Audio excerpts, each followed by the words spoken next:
वेदों और पुराणों में क्या अंतर है? वेद और पुराण पता नहीं, देखा ही नहीं, इतना बस पढ़ा ही नहीं। ऐसे तो पुराण एक ही भैया। सनातन धर्म में कितने वेद है?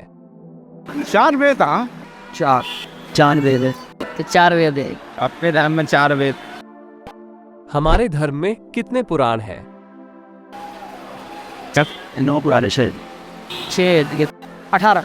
तो चारों वेदों का अगर एक निचोड़ देखा जाए, इसी के अंतर्गत सारी चीजें आ जाती। क्यों माँ काली ने रखा शिव जी पे पैर? माँ काली को दिखा था कि ये नीचे से भगवान है, उनके देख दिखे उनके लिए बाहर निकल आई थी, तो ये तो भगवान से लीला है। कुछ हुआ होगा, इसकी हमें बताने की कहानी नहीं है। जब चाहे व्यक्ति हो या मानव हो या दानव हो, जब अधिक क्रोध में आता है तो उसे कुछ दिखाई नहीं देता। गलती से उनके पैर पड़ जाता है शिव जी के ऊपर, तो इसी वजह से उनकी जीत निकल आई।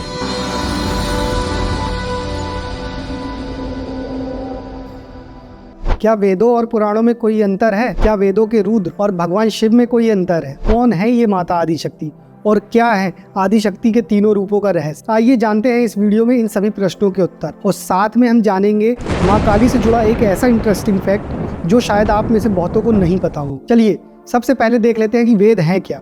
दरअसल ये वेद सनातन काल से है, इसे किसी ने भी ना लिखा है और ना इसकी किसी ने रचना की है। दोस्तों हम आपको बता दें कि इस ब्रह्मांड में सबसे पहले शब्द आए और इन्हीं शब्द को हमारे महान ऋषियों ने अपने योग और तप की शक्ति से सुना और उसे मंत्रों के रूप में इकट्ठा कर लिया, जिन्हें हमने वेद कहा। दोस्तों ये बात याद रखिएगा कि वेद को श्रुति भी कहते हैं।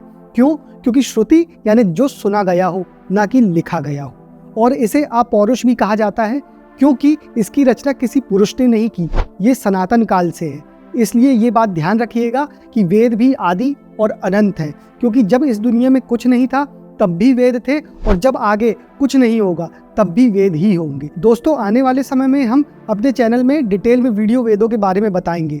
उसका अपडेट पाने के लिए चैनल को अभी सब्सक्राइब कर ले। लेकिन अभी आगे हम बढ़ते हैं उन प्रश्नों की ओर जो ऑलरेडी हमने इस वीडियो में पहले देख रखा है। तो पहला प्रश्न, क्या वेदों और पुराणों में अंतर है?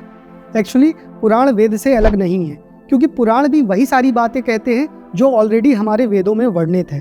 क्योंकि वेद को पढ़ना और समझ पाना हर किसी के बस की बात नहीं, इसलिए हर व्यक्ति वेद में दिए गए मंत्र और उसके अर्थ को आसानी से समझ सके, इसके लिए हमारे विद्वानों ने पुराणों की अत्यंत सरल और समझ में आने वाली भाषा में रचना की।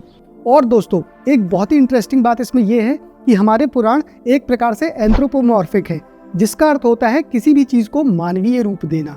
और पुराणों में निराकार ब्रह्म को मानवीय रूप देकर ही समझाया गया है, जैसे भगवान शिव और पार्वती, लक्ष्मी नारायण, ब्रह्मा और सरस्वती। वेद और पुराणों के बीच क्या संबंध है ये अच्छी तरह समझ में आ गया होगा। अब हम बढ़ते हैं अपने अगले प्रश्न की ओर कि क्या वेदों के रुद्र और भगवान शिव में कोई अंतर है? अब बात करें अगर रुद्र और भगवान शिव के बारे में, तो हम आपको बता दें कि वेदों में 11 रुद्रों के बारे में वर्णन किया गया है, जिसे अलग अलग संस्कृति में लोग अलग अलग तरह से पूजते थे, और कुछ लोग तो इन्हें आपस में भी अलग अलग मानने लगे रहे। लेकिन इसी चीज़ को पुराण में क्लियर करते हुए एक्सप्लेन किया गया है कि भगवान शिव और रुद्र एक ही हैं। ठीक उसी तरह जिस तरह 12 ज्योतिर्लिंग की अपनी अपनी विशेषता है, लेकिन है तो सब भगवान शिव का ही प्रतीक। बात करें अगर देवी शक्ति के बारे में, तो हम सब ये जानते हैं कि किसी भी कार्य को करने के लिए हमें शक्ति की ज़रूरत पड़ती है, और बिना शक्ति सब शव बराबर है। और देवी सूक्त में देवी शक्ति के 3 रूपों के बारे में बताया गया है, जो कि माँ सरस्वती, माँ लक्ष्मी और माँ काली हैं। लेकिन क्या आप जानते हैं कि इनको किस तरह से वेदों से कनेक्ट किया गया है और कितनी सुंदरता से इसे पुराणों में दर्शाया गया है? अगर नहीं तो आइए जानते हैं। दोस्तों वेदों में सोफिक पावर यानी कि नॉलेज या इंटेलेक्चुअल होने की पावर के बारे में बताया गया है, जिसका सूक्त और ज्ञान रूपी मंत्रों के माध्यम से वर्णन किया गया है। और इसी ज्ञान के रूप के प्रतीक में पुराणों में माँ सरस्वती को दर्शाया गया है, जो कि ज्ञान की देवी हैं और जिन्हें हम वाग्देवी भी कहते हैं। और यही कारण है कि माँ सरस्वती को भगवान ब्रह्मा के साथ जोड़ा गया है, और भगवान ब्रह्मा इसी ज्ञान के माध्यम से इस सृष्टि का निर्माण करते हैं।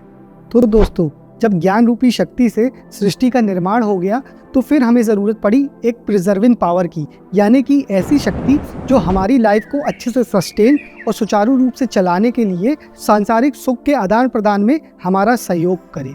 और इसी शक्ति को वेदों में श्री सूक्त के मंत्रों के द्वारा बताया गया है, और पुराणों में इसी चीज़ को बड़े सुंदर ढंग से माँ लक्ष्मी के रूप में दर्शाया गया है। जी हाँ, ये बात हम सब जानते हैं कि बिना धन और किसी भी प्रकार के लेन देन के बिना इस जीवन को अच्छे से नहीं जिया जा सकता।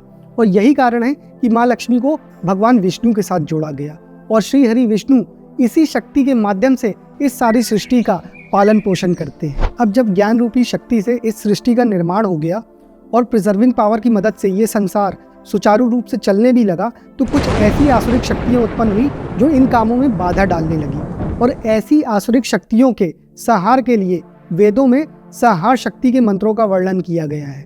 जी हाँ, ये एक ऐसी प्रचंड शक्ति है जो हर उस दुष्ट शक्ति का नाश कर देती है जो कि संसार में ज्ञान अर्जन या किसी भी प्रकार के सुचारू कार्य में बाधा डालती हो। और वेदों की इसी संहार शक्ति को हमारे पुराणों में बड़े सुंदर ढंग से माँ काली के रूप में दर्शाया गया है। जी हाँ, माँ काली एक ऐसी महाशक्ति है जो किसी भी प्रकार की दुष्ट शक्ति को खत्म करने में पूर्ण रूप से सक्षम है। और एक बहुत ही इंटरेस्टिंग फैक्ट वो ये कि माँ काली को बहुत ही सुंदर ढंग से भगवान शिव के साथ जोड़ा गया है। और वो कुछ ऐसे कि माँ काली भगवान शिव के ऊपर खड़ी हैं और भगवान शिव उनके पैरों के नीचे हैं। दरअसल इसका अर्थ है कि काली को कल्याण से जोड़ा गया है। दोस्तों, हम आपको बता दें कि शिव शब्द जो है यह एक संस्कृत शब्द है जिसका अर्थ होता है कल्याण।